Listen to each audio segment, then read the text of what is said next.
और समंदर पे जाके मैंने की ताई ची, अपनी बॉडी एंड माइंड को रिलैक्स किया। तो ये मैं ताई ची दिन भर की जो भी टेंशन माइंड एंड बॉडी में होने के बाद उस सब को रिलैक्स करता हुआ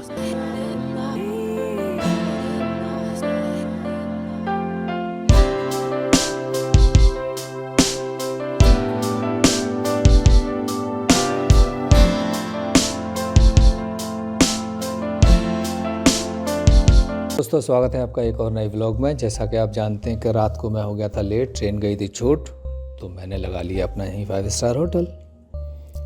अब उसके बाद ये हो चुकी है मॉर्निंग, मैं निकला अपने स्टार होटल से बाहर और अब मेरा प्लान है कि ट्रेन आने वाली है लगभग 10 बजे के आसपास, तो मैं हो रहा हूँ उसके लिए रेडी। तो ये अपना सारा सामान करने के बाद मैं आ गया रेडी होकर रेलवे स्टेशन पर ट्रेन का इंतज़ार करते हुए। और इस गांव का नाम है बोरा गुल्लू, जिसमें मैं रुका था। और यहाँ के लोग बहुत ईमानदार हैं, बहुत ही सज्जन हैं। मैं जब शाम को आ रहा था तो यहाँ पर कोई भी नहीं था, एक बंदा था और लोग नहीं थे, लेकिन बावजूद उसके बोले कि घबराएं ना, बेफिक्र होकर है। मैं बेफिक्र होकर ही सोया। बाकी ट्रेन आ चुकी है, सामान सब लोगों ने रख दिया, तो मैं भी रख चुका हूँ और अब मुझे इंतज़ार है अराकू वैली की तरफ जाने का। तो Araku valley is a famous जगह है यहाँ की, और जब आप गूगल पे भी सर्च करेंगे तो सारा डिटेल आपको उसके बारे में मिल जाएगा। तो ट्रेन हमारी चल पड़ी है और हम सफ़र कर रहे हैं अराकू वैली की तरफ। ये यहाँ पर मिलता है समोसा, और समोसे में आलू नहीं है, जैसा कि सिर्फ प्याज है, उसको फ्राई करके दे दिया जाता है और यहाँ दे दी जाती है मिर्ची। खाइए अपने रिस्क पर, मज़े लीजिए, लेकिन लगनी नहीं चाहिए। और बहुत ही अजीब सा टेस्ट लगा। ये आप लगा लीजिए कि साउथ के जितने एरिया हैं, मुंबई तक आपको यही समोसा मिलेगा हर ट्रेन में। ये है अराकू स्टेशन, जहाँ पे मैं पहुँच गया और यहाँ पर स्वागत के लिए खड़े हुए सेनापति हमारे, बहुत बहुत शुक्रिया। लेकिन ये सभी के लिए, मेरे लिए नहीं। तो ये खुला आसमान, खुली वादियाँ कुछ कह रही हैं अपनी दास्तां। ये आ गया मैं रोड पर, काइंड ऑफ सीधे भी देखा उल्टा भी देखा। फिर मैंने किया ऑटो से मैं पहुँचा अराकू ट्राइब म्यूज़ियम। और ये बहुत ही फेमस म्यूज़ियम है, यहाँ आप आ सकते हैं, आना भी चाहिए जब आप घूमने आए। तो यहाँ पे किया मैंने एंट्री। यहाँ का एंट्री टिकट है एडल्ट का 50 और चाइल्ड का 25। तो एंट्री करने के बाद ये यहाँ पर हैं एडवेंचर एक्टिविटीज़, जो कि आप कर सकते हैं और करना भी चाहिए। विद सेफ्टी है, डरने की कोई बात नहीं है। तो अभी मेरा है, ये देखिए आप, रोप साइकिलिंग है, जिप लाइनिंग है, तो कई सारी एक्टिविटी हैं, बोटिंग भी है।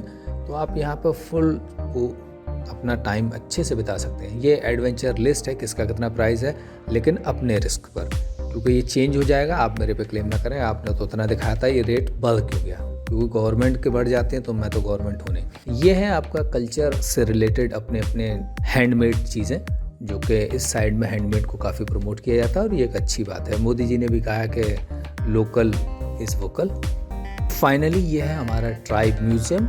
और जब मैंने अंदर जाकर देखा तो ये 2 बिल्डिंग का बहुत ही छोटे से स्पेस में बहुत अच्छा बना रखा है। इसकी डिज़ाइनिंग ये आ चुके हैं हम अपने, जो हमारे पुराने लोग थे, जिन्होंने अपनी ज़िंदगी में कैसे हम तक अपनी चीज़ें। यह है ट्राइब म्यूज़ियम। तो यहाँ पर आपको टाइम ट्रेवल की फैसिलिटी तो आपको नहीं मिलेगी इस लाइफ में, बट म्यूज़ियम में आके आप टाइम ट्रैवल कर सकते हैं। 100, 200, 500, 1000 साल पीछे आप जा सकते हैं म्यूज़ियम में आकर के।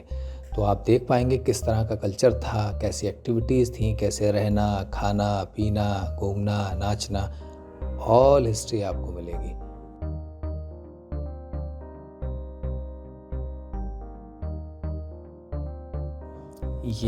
ये हमारे दादाजी बैठे हुए हैं। ये इस तरह का कल्चर हुआ करता था, जैसा मूवियों में भी हमने देखा। तो ये बहुत ही अच्छे से डिज़ाइन है। You love it definitely. आप एक बार ज़रूर जाएं। यहाँ कोई शोर शराबा कुछ नहीं, बहुत शांति में आप अपने जीवन को व्यतीत कर सकते हैं। इस म्यूज़ियम में आपका बहुत ही अच्छा टाइम स्पेंड होगा, बहुत ही पीसफुल मोमेंट आपको फील होगा। तो आप ये देखें किस तरह का इन्होंने यहाँ दे रखा है अपना एग्रीकल्चर के बारे में। ये टोटल कल्चर आपको यहाँ, आप बहुत कुछ जान सकते हैं अराकू के बारे में। म्यूज़ियम बहुत ही अच्छा मुझे लगा, और बहुत ही लाइटिंग वाइटिंग भी ज़्यादा कुछ है नहीं, लेकिन बावजूद उसके ये बहुत अच्छा डिज़ाइन है। ये एग्ज़िट हम करते हुए, इसमें ज़्यादा चीज़ें नहीं थी, बट जितना था वो बहुत था। अगर आप डिटेल में जाते हैं तो। बाहर आगे सेम ये आपका कल्चरल एक्टिविटी यहाँ कर सकते हैं। तो चूँकि मुझे और भी विज़िट करना था आगे, तो इसलिए मैंने यहाँ का एक्टिविटी से किया मना। मैं आ गया यहाँ की मार्केट देखने। ये केला जब भी आप आएँ तो ज़रूर खाएँ, बहुत ही अच्छा, बहुत ही टेस्टी होता है और रीज़नेबल प्राइस, ऐसा कुछ ज़्यादा नहीं है। यहाँ मैं पहुँचा हूँ अराकू म्यूज़ियम देखने के बाद। यह है कॉफ़ी म्यूज़ियम। जो कॉफ़ी के शौकीन हैं वो डेफ़िनेटली यहाँ ज़रूर आएंगे। तो कॉफ़ी के शौकीनों के लिए मैं आपको बता दूँगा, यहाँ पर कॉफ़ी आपको मिलती है और रीज़नेबल प्राइस हैं यहाँ पर। ऐसा नहीं कि बहुत ज़्यादा है। और कॉफ़ी का टोटल हिस्ट्री यहाँ पे आपको जानने को मिलेगा, कहाँ से आई, कैसे आई, क्या किया, क्यों किया, किसने किया, किसके द्वारा किया। सारे वॉट फैमिली जो कहते हैं ना, WH फैमिली के सारे सवालों के जवाब आप यहाँ पा सकते हैं। और इन्होंने भी अगेन मैं जैसे कहता हूँ कि आप 500 साल पहले तो नहीं जा सकते कॉफ़ी रेगिस्तान में ढूंढने या किसी भी देश में, बट म्यूज़ियम में आकर के आप अपने को फील कर सकते हैं कि मैं गया। जो पिक्चर लगी है उसको अपने को आप शेख समझ लें या कोई भी इन्वेंटर समझ लें, फील हैप्पी, टाइम ट्रेवल हो गया आपका। तो यहाँ पर काफ़ी अच्छे से उन्होंने डिज़ाइन किया और बाहर जैसा होता है कि शॉप्स दे रखी हैं आप, ये सारा लिस्ट है। अगेन लिस्ट पे डिस्क्लेमर मेरा ये है कि अपने रिस्क पे जाएं, रेट ऊपर नीचे होते रहते हैं, तो आप मेरे पे क्लेम ना करें।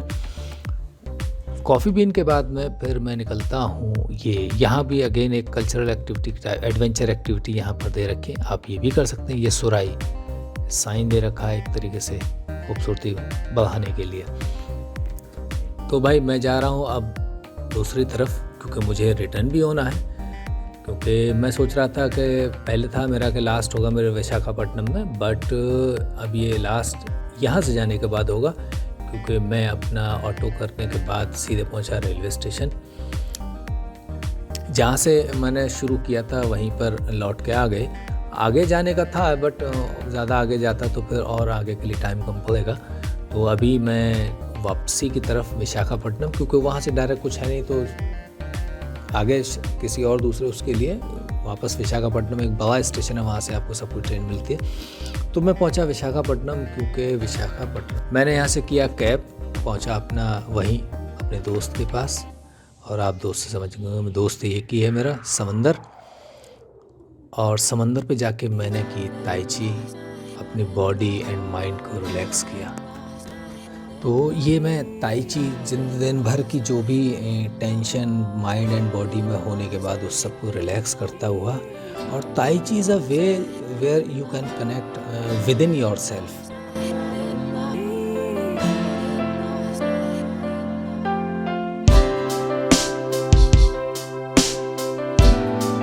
से आप कनेक्ट हो सकते हैं। और जैसा कि स्वामी विवेकानंद ने कहा है कि अगर आप पूरे दिन में अपने से बात नहीं करते तो आप दुनिया के एक महान इंसान से जानने का मौका खो देते हैं। तो मेरी भी वही कोशिश होती हुई थ्रू ताई ची। एंड ताई ची काइंड ऑफ मेडिटेशन है, आप मार्शल आर्ट का इसको मेडिटेशन कह सकते हैं। इसमें स्लो मूवमेंट।